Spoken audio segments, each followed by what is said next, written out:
Hello, I'm Heather Boyer. I'm the Legal Advocacy Program Administrator with S.A.F.E.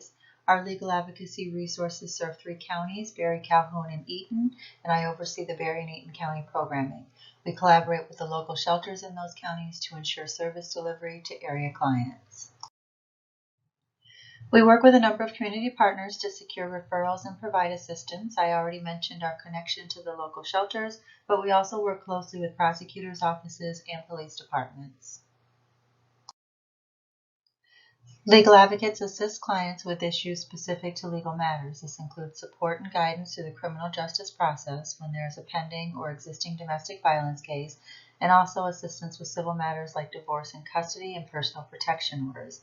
Advocacy can include court accompaniment, completing paperwork, and referrals to appropriate resources for other issues.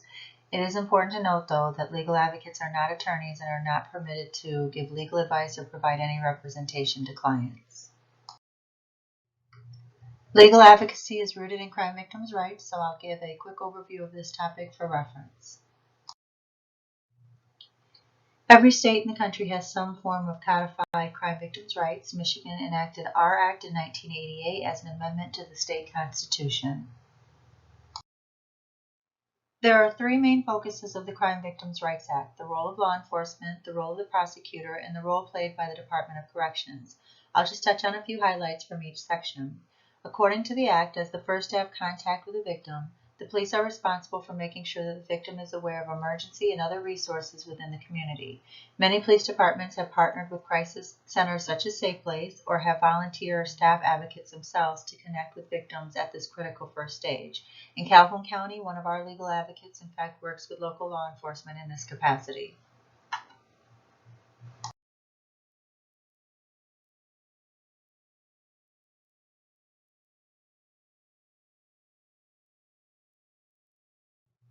On a side note, and this is not part of crime victims' rights, but a separate statute that's important to be aware of, the police are required to submit an initial report to the prosecutor's office within 48 hours of any domestic violence incident. The idea behind this is to protect the victim by getting a no-contact order in place as soon as possible.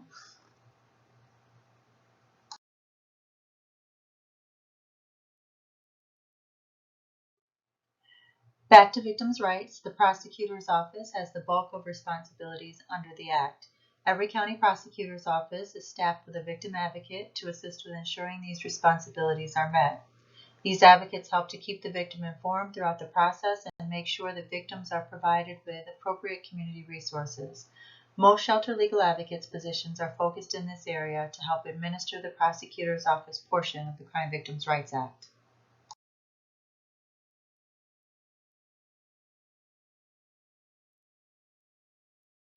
Some additional responsibilities involve making the criminal justice process a dignified and empowering experience for victims.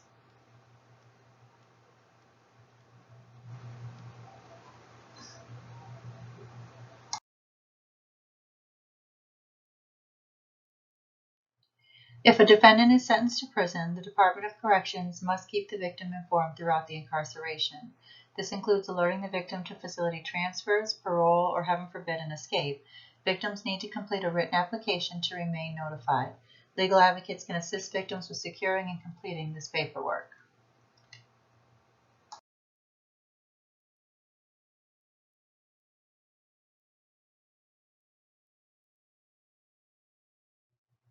Crime victims' compensation is a resource for victims injured during the commission of a crime.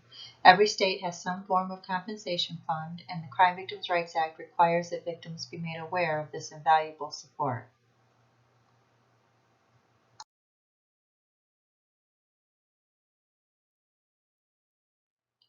Restitution and victims' compensation are 2 very different monetary supports.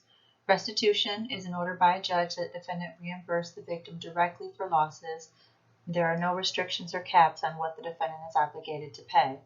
Victims' comp, however, has many limitations, and it only pays once all other options, such as personal insurance, have been exhausted. In addition to the other benefits listed on this slide, victims' comp will pay 100% of all medical expenses associated with the crime, but only up to the maximum benefit amount of $25,000.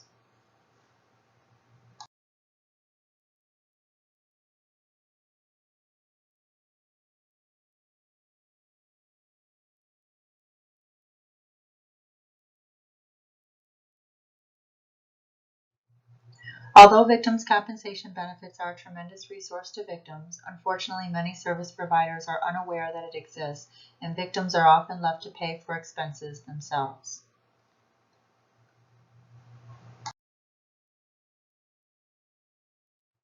The victim's comp application can be daunting for a victim in crisis, and victims too often find out too late that a report needed to be filed within 48 hours from the incident or that a claim should have been filed within 1 year.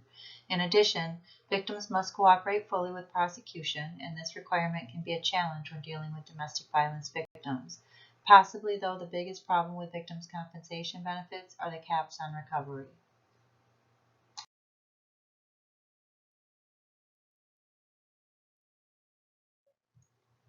Now I will give you a quick overview of how a criminal case proceeds through the legal system specific to domestic violence.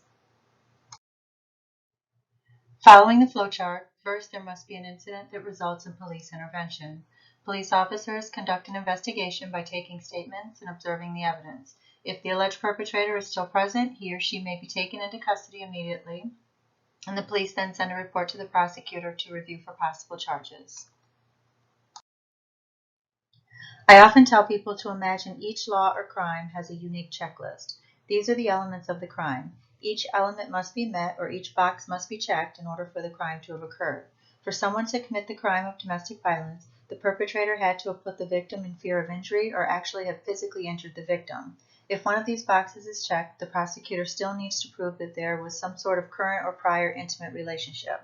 If a box is checked on both sides of the scale, all elements are met, and the prosecutor can assert the defendant is guilty of domestic violence. Now, this is a very simplified way of explaining how charges are issued in a criminal case. There are actually a variety of factors that must be weighed when making such a determination, such as the severity of the assault and prior convictions. These issues and others can change the type of crime charged and ultimately the maximum penalty. Another consideration for the prosecutor when contemplating whether to issue criminal charges is whether another crime occurred in concert with a possible domestic charge.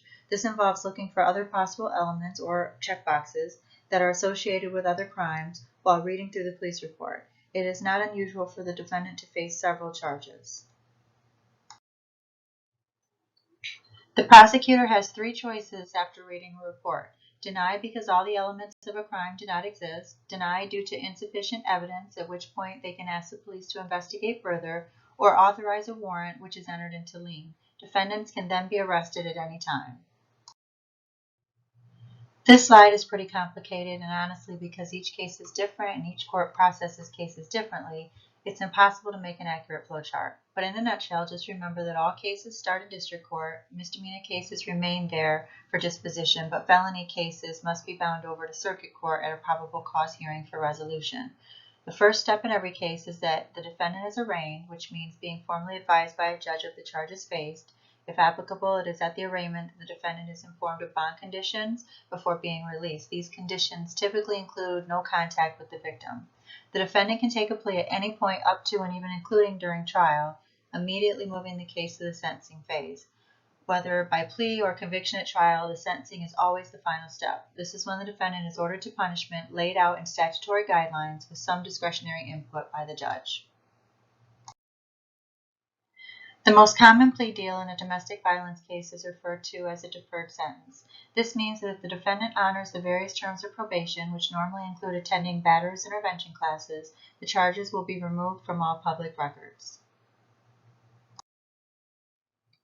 There are three types of personal protection orders. The one most applicable to our work is the domestic PPO. This includes anyone that has ever lived in the same household or has had a dating relationship.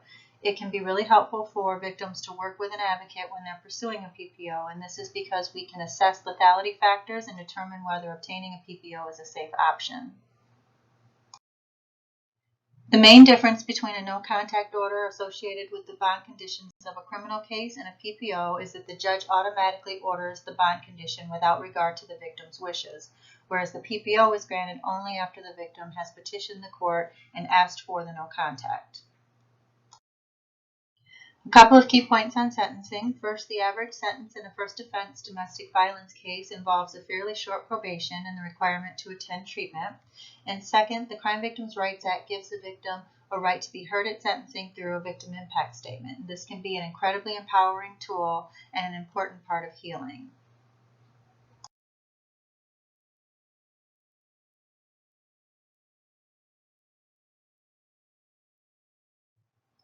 Family law is another complicated area of law, difficult to summarize in one slide, but the condensed version and the most important points are that in Michigan, anyone can get a divorce that wants one. There does not have to be a specific reason, only that the marriage is no longer wanted. The petitioner, however, must live in the state for 6 months and the county for 10 days before they are eligible to file, and it takes on average a couple of months when there are no children involved and no disputes over property, and 6 months to a year with children, again assuming no major contested issues. Issues relating to children is guided by statute. Judges are permitted to use their own discretion, however, they must assess a variety of factors before making a final decision.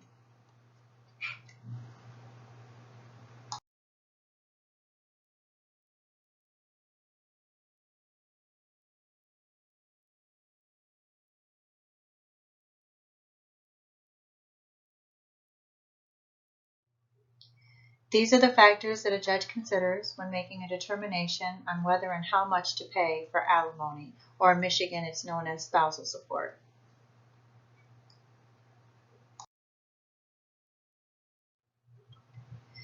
These 12 factors are what the judge will evaluate when making any decisions regarding custody.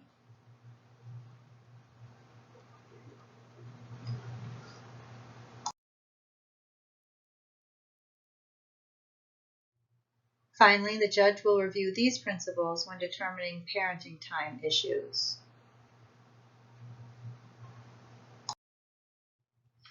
Well, due to time constraints, I obviously didn't review each slide verbatim, but hopefully you were still able to gain a basic understanding of each section to use as a foundation. Please don't hesitate, though, to reach out to me for clarification or further information on this or any other legal question. Lastly, this PowerPoint is typically used in person with a paper evaluation, so ignore the request here to complete one unless Tina has provided you with additional materials.